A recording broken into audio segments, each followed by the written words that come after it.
The dog days for Melbourne are gone! After 57 years of pain, it's coming home. That's right, D-fans. After 57 years, your boys are premiers for season 2021. What loomed as a nail-biter quickly turned into a destruction. In a Sunday Footy Show exclusive, we've got the premiership coach and the Norm Smith medalist joining us live to tell us how the West was conquered. The Dogs' run was short-lived, with Max and co demonising Bevo's men, running away with it and adding a brand new flag to the collection. We're crossing live to Perth to check in with Clayton Oliver and Angus Brayshaw to describe that winning feeling. After a wild night of partying, our boys on the ground, Damo and Kane, will provide an eyewitness account of that historic night, while the panel's ready to dissect every minute of the action. All that, plus Brownie's last quiz of the year, and the tissues are on standby for Billy's final farewell. The drought is broken, and the party's just getting started, so keep your eyes on the all-powerful, the all-conquering Sunday Footy Show.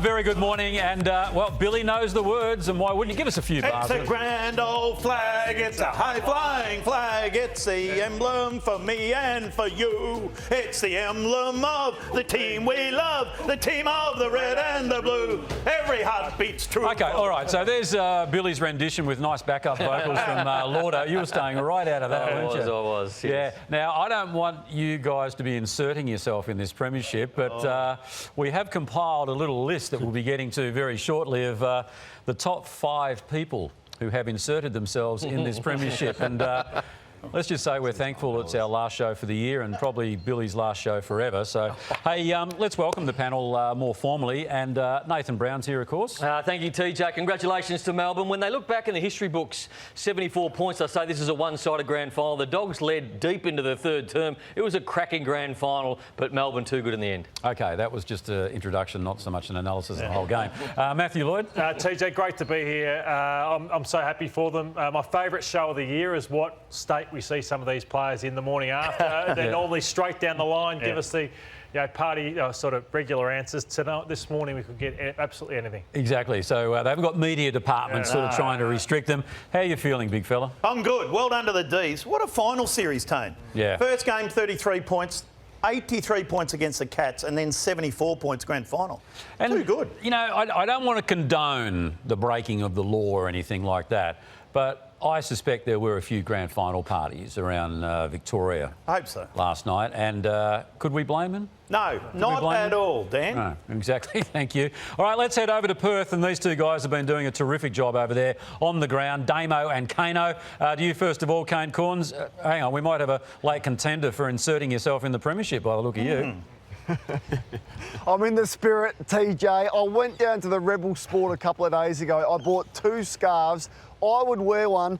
Old wet blanket Barrett over here, he won't even put it on, so I'm going to put it on. He doesn't want to wear it. Independent journalism here, TJ. We don't support any club at the moment. Well, amazing storylines, TJ. I was fortunate enough to be in the rooms last night, and there's going to be some stories we're able to tell over the next 2 hours. And beautifully, we're going to get some key players down to Wonderby and have a chat along with the coach. All right, you talk about not wanting to show any allegiances or bias, but I thought I saw you last night, Damo, decked out in Bulldogs colours when the Premiership Cup actually went up to the... where is he? Oh yeah, there he is. There he is. Under Max's armpit. Oh no, you're in the Melbourne colours there. Sniffing Max's armpit. Come on, Damien, you're better than that. I did immerse myself. I have immersed myself into the Perth experience, TJ. So you caught me on camera there. Well done. Well, all right, it's a wonder it wasn't Basil's. Hey? It's a wonder it wasn't Basil's. No, Basil was too busy announcing the Norm Smith medalist, I think. No, Emily did that. No, he didn't. No, he didn't. Oh. No. But anyway, that's something we might address. Well, is that what you brought to the table today, is it? No. Well, you reckon Basil hijacked it? No, he did a lot of stuff on the ground. All right. He did a good job. He's very good at what he does. Poor old Goody didn't even get to speak. Oh, no, Goody had a speech this long. I'll do it, Goody. Well done. Come on, Basil. All right, a lot to get through. Hey, take us through the results for this round of matches, Kane. Well, there's only one, TJ, the one that matters. Bailey Fritsch kicked 6. What a grand final performance from him. Christian Petrarca, look at his numbers. Grand final record 39, a career best for him with 2 goals. A Norm Smith medalist. He'll join us, but the most explosive display of third quarter football you have ever seen. Late, the game was just ebbing and flowing, Lordo, and what a performance it was out of the middle of the ground for the D's. There's the scenes on the final siren. Yeah, stunning scenes, and they've just handled it really well. Even though it's been a 57-year drought, they haven't played that way. They haven't looked nervous at any stage. Max Gawn's a perfect captain for this group because he's always so relaxed, isn't he, Bill? Fun. Fun, yeah. And that's what I even watched them in the rooms before the game. They're playing a bit of basketball. Yeah, exactly. There was smiles in the rooms at the Simon Goodwin pre-game meeting, and you see the connected group that they've got here. So an outstanding final series. They did have a little lapse late in the year, but all good sides have that at some stage, and they peaked at the right time of the year. And Kane, I want to talk to you later about Darren Burgess, because I see he got in the ear of Simon Goodwin just as they looked to hit the lead. There it is. They're about to run over the top, and this is what you play football for. This moment. It's a moment they will never, ever forget, TJ. No, indeed. And we'll be catching up live on the program, thanks to Damo and Kano there, with Christian Petrarca, Simon Goodwin, Angus Brayshaw, Clayton Oliver among our special guests. Guys, just want to head back to you. It's turned a bit nasty over there, has it, the weather? Yeah, it has, TJ. It bucketed down about an hour after the game and then stopped. But Kane's going beautifully here. It is forecast. It is forecast. So it could be interesting in these next 2 hours, particularly with someone who's got goggles on already. So yeah, good times. Well, you might want to tell Mary Poppins on your left there that he needs to. Someone's worked it out for him there with the umbrellas. So, hey, what we need to do is actually put into context now that premiership drought is over. Where do we stand now with those teams that are really battling for success on the greatest stage of all? And look, St Kilda, it's all theirs now, 54 years. The only one left, isn't it? Footscray got theirs done not that long ago. So St Kilda's turn now. Well done to Melbourne. Probably the most complete final series anybody's ever seen in recent times. What do you reckon about the... and as I said, you two guys have been on the ground over there for a good... Well, for most of the final series for you, Damo, and for the past couple of weeks for you, Kane. Just give us a sense, I mean, because everything that I've seen coming out of Perth suggests they genuinely embraced the occasion. It wasn't sort of a case of bandwagon jumping. No, TJ, you're right, and it's hard for us to relay that back to you and others in Melbourne. It was a genuinely special time to be in Perth, and as the game built up, and people talked about the break, but what it did, it reset Perth itself, and by the time the game started last night, it was ramped and amped up to the point of something like I've never seen even in Melbourne, and I actually mean that. It was so special. It was a vibrant feel to the town. They were so grateful and gracious that it was in their town, and yeah, they've had the time of their lives. And as I said, though, it is hard, though, and it's difficult to relay the excitement that was attached to that and also being able to experience part of it. And Kane got it for the last couple of weeks. And, yeah, he clearly witnessed, as I did, just the special nature of what this 2021 Grand Final was about. Just looking at the entertainment there at halftime as well, the twilight spot, as much as there's debate about it, and it would have felt like a long time in Melbourne yesterday, but when it is a twilight game in Victoria at the MCG, I think the people will start to embrace it. It's a much better spectacle in that twilight spot. Still enough time to celebrate after. The build-up didn't feel too long over here yesterday, so I think that will end up being the slot that the AFL Grand Final is played in. Well, just on the entertainment, before we get into the Norm Smith, I reckon they nailed it last night.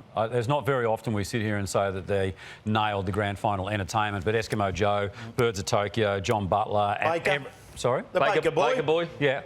Everyone that actually contributed last night, I thought, did such a good job. And, of course, Colin Hay over in LA, that was beautiful. So, no, well done to whoever put that together. I suspect it was the Gudinski son, wasn't it? Michael Gudinski's son, I think. Yeah. But what Kane said there, I'm looking forward to being part of a twilight grand final in Melbourne. I'm not sure if it'll happen. It's not going to happen next year. I think Gillen has committed to a day grand final. But to witness... You know, the entertainment and all those things that Kane just touched on there, I want to see it. Well, it's just... half-time was too long. And did you tell me this morning it was 7 minutes extra? Extra 7 minutes. I felt that was too long. And I don't know what impact that would have on the players, but as a spectator, I just thought, come on, let's just get back into it, as much as all I was enjoying the entertainment. But it's too long to wait for the day. Yeah, long, especially here when there's nothing going on. Not if it's in our state. I think, you know, did you find it was too long to wait there in Perth, Damo and Kano? But I'm sure you don't because of everything that's going on. Yeah, again, Lord, it's if you're there, you can soak it up, can't you, and live it and experience it. And I look, now you've said it was 7 minutes long. Yeah, it felt 7 minutes long. Now I think about it, but in that moment, it didn't feel unnecessarily long.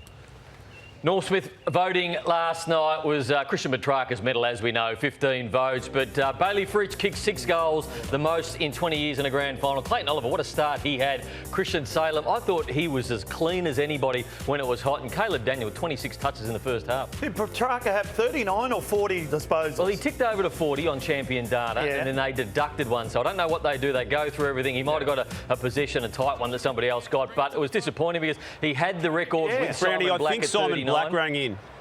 Simon Black rang in, did he?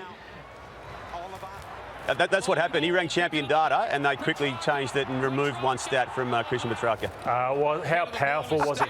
He was unbelievable. So he had 11 inside 50s, 9 clearances, 39 disposals. Wow. Kicked the first goal of the game, kicked another one after that, and it was just clear. It was absolutely clear. And as good as Bontempelli and these guys, McRae and Bailey Smith and that have been all year, Libba, they just couldn't handle the power and explosiveness of he just runs through. Yeah, he does. Just runs through. What a player he's become, and he owes a lot to this man, Simon Goodwin, the first coach who exclusively coaches from down on the boundary line. Everybody you speak to loves Simon Goodwin. Everybody who's ever met him says how good of a bloke he is and how calm he is, what the players say, and everybody in tears down there. This is a guy that many people last year thought was going to be sacked. They wanted him out the door. The same thing happened to Damien Hardwick. Then they started a dynasty. And when you look at the Demons age group and where they are and who they are, this is the start for the Demons. This isn't the top. Yeah, this is the start, and this man has been brilliant in that. And obviously Max Gawn, the spiritual leader, and the captain down there, and those two together are a power unit. And well done to the players, to the coaching staff. But what about the fans? This is what it's really about. The fans, especially back here in Melbourne, who only could watch it in their lounge rooms with their kids and family. And 57 years is a long, long, long time. So well done to all the fans there. Well, I think so. And I think the thing that I really enjoyed about this grand final is that well, there you go. Look, that speaks for itself. That's it. Neil Danaher. Nathan Jones. Nathan Jones there on FaceTime, out on the ground, which was fantastic. But you didn't really find too many Melbourne supporters or Footscray supporters sooking up with the fact that we didn't have it. We resigned ourselves to the fact we weren't going to have it, and everyone made the most of their situation. And we've all got mates who are Melbourne supporters, and you just couldn't be more pleased for them. You want the AFL to take it on the road, Bill, don't you? It's a suggestion. Every 4 or 5 years after the success of Perth, you could go to Adelaide. It'd be magnificent in Adelaide. Then you go to Sydney. You could do that. I reckon it could work every 4 or 5 years. I know there's a contract locked in, but that worked in Perth. That was fantastic. Where are you having the Sydney grand final? They'll build a stadium by then. A nice big stadium. But Is Hobart getting one? Not yet, when they get their team. But in Adelaide, it'd be very, very good. There's no doubt Adelaide would do a fantastic job. Brisbane was all right last year. Oh, all right. Maybe it wasn't. Well, it felt a bit regional. But it isn't the AFL. I think we've just got to look outside the square or box or whatever it is. So you'd be happy for Geelong and Richmond to play at Blunston Stadium? No, that'd have to be at GMHBA Stadium. Right. OK, then let's move on, shall we? Because, Damo, tell us about Jack Viney. Yeah, it's an incredible story, TJ. Made his debut in 2013 and 13 of his first 14 matches as an AFL player were losses, and then there were a whole lot more to come after that. He reflected on that aspect of his career last night in the aftermath. My first year we won 2 games. My first game we got beaten by 80 points, second game 150 points. We were coming off the field, we had supporters throwing scarves at us. We were the laughing stock of the competition. And now we just won a premiership first time in God knows how long, but I don't think it's going to fully sink in until we, we get out of the crowd and get inside and take a step back.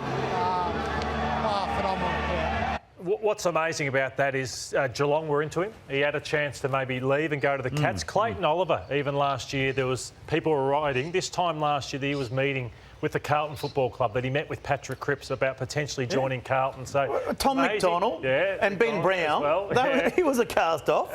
Some amazing stories, and none bigger than this man, Bailey Fritsch. So what a game he had. The first person to kick 6 goals in a grand final since Darren Jarman in 1997. So it's not easy to do. It's more a midfield game, a tight game, but to kick 6 in a grand final, and he turned it. He kicked 2 goals in a minute to turn this game. And he just doesn't miss. He kicked 6 goals too. He did miss 1 late, but he's a beautiful kick for goal. Kicked too early, didn't he too? And I just want to show this rise in Bailey Fritz as a footballer. It's staggering what he's done this year. Let's take a look at his record.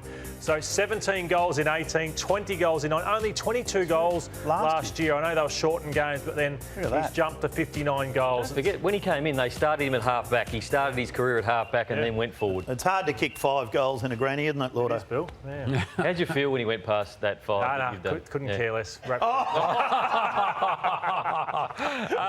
Kane, tell us about Luke Jackson. How was his game?